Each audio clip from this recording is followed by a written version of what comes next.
Hello students, the topic of the essay is the parrot. Many people keep parrots as pets.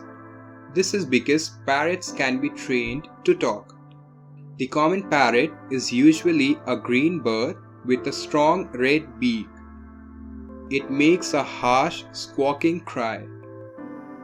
In African countries, parrots of various colors and sizes are found. If parrots are caught young, they can be tamed and trained. If you put a dark cloth over the parrot's cage and repeat words, the parrot will learn them and repeat them. Try doing this yourself. It will be great fun. However, one must always remember to be kind to the pets that one has. Don't forget to subscribe.